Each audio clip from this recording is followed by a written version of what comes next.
Hello and welcome to part 4 of ranking Mario Kart tracks that have recently released from the Booster Course Pass. Only a few days ago as I'm recording this, Wave 4 released, and I'm going to give you my opinions on what I rank each track in Mario Kart Wave 4. I'm very satisfied with the results of which tracks made it to Wave 4, and honestly it was quite difficult making this list because there were so many good tracks that I compiled them all.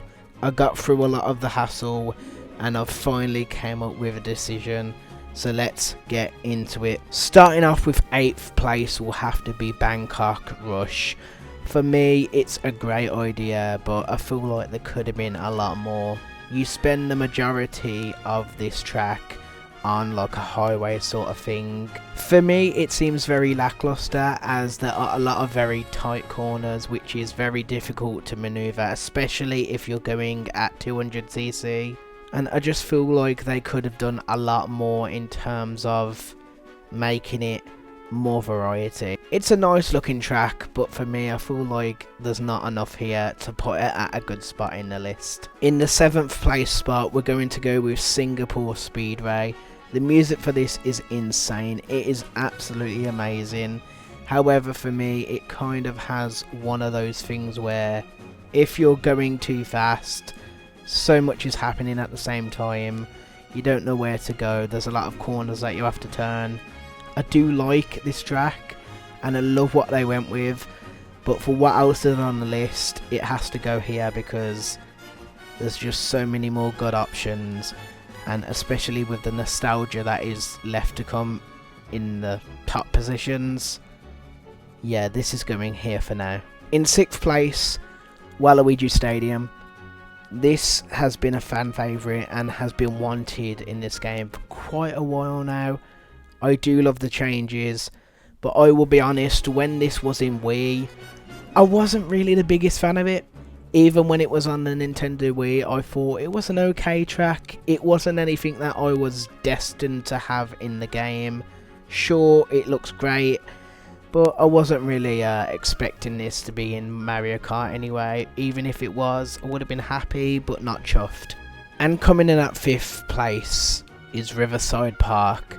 I never got to experience this one when it was back in Game Boy Advance, but now, as it has made its way to Mario Kart 8, it's amazing and it has easily become one of my favourite tracks in the game so far.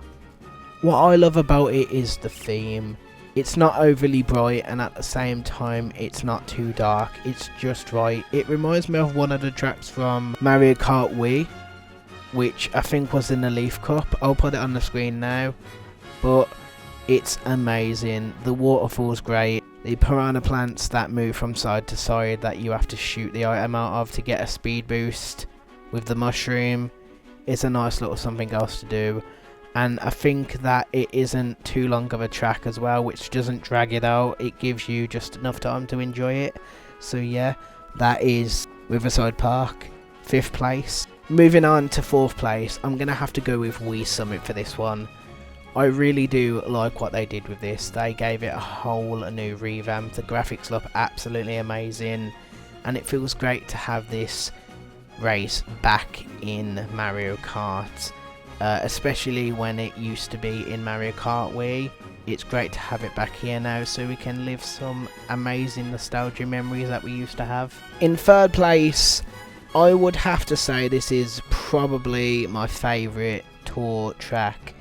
I've probably said that a lot of times, but I am making it official.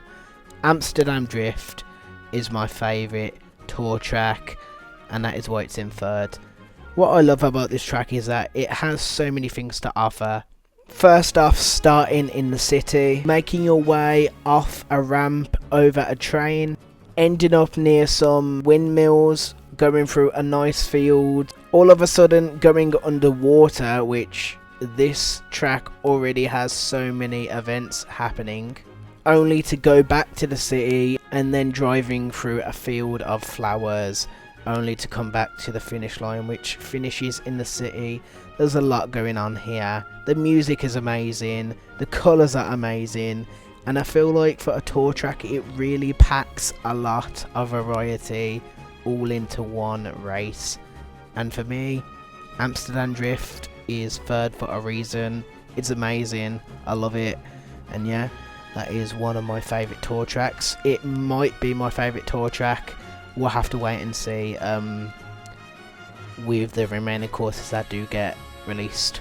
Second place, drum roll please. Yoshi Island, being one of the Nitro tracks, which means a new track in Mario Kart 8 Deluxe. This one, they did not fail. One of the game's most popular characters, Yoshi, got his own track, and it looks phenomenal. The music's amazing. It really pays tribute to Yoshi because Yoshi is such a great character, and I feel like they outdid themselves with this one. Not only making it where you go underwater, you go onto a cloud area, you drive past a bunch of people that are getting in your way, and at the same time hitting the cloud at the end will allow you to take a shortcut. This is such a brilliant track, and at the same time, if you do collect a coin, it will make the Yoshi sound effect from collecting coins in that game, so that's a nice little Easter egg. And number one, Mario Circuit. My reasoning for picking this is comparing how DS Mario Circuit and Mario Circuit from Mario Kart 8 Deluxe looks graphically is tenfold. It looks absolutely goddamn brilliant. They managed to make this absolutely fantastic, bringing back so much nostalgia from what we used to play back in the day on DS, which came out in 2005, which it's so amazing just to have this back and to relive more nostalgia that we used to have. Now, Mario Circuit in DS, it was good, but it wasn't one of those tracks that was phenomenal, that would blow you away. Now that this is in Mario Kart 8, I would disagree and say it blows me away. This track is phenomenal, and they absolutely did their absolute best. I don't think they could have done any better with this one. There's also a few new things. You've got the updated graphic design of the piranha plants, and even on track as you go past there's a wiggler walking around, and I do like how they added a nice little forest section only to come back to the track at the very end. It's brilliant, and honestly for me it is my favourite Mario Kart track of Wave 4. So yeah, that is the end of the Wave 4 ranking. Please let me know what you think, let me know if you enjoyed, and obviously I'm going to be making more for the last two waves. So yeah, please stay tuned for that. I hope you have a great rest of your day. And I think after I've ranked all of these tracks, I will rank them all together to see which one comes out on top. Let me know what you think if you want to see that. And yeah, have a great rest of your day. Thank you so much for watching. And yeah, I will see you in the next one, or over on the Twitch, which is in the description. Please follow me if you haven't already. And thank you. Goodbye.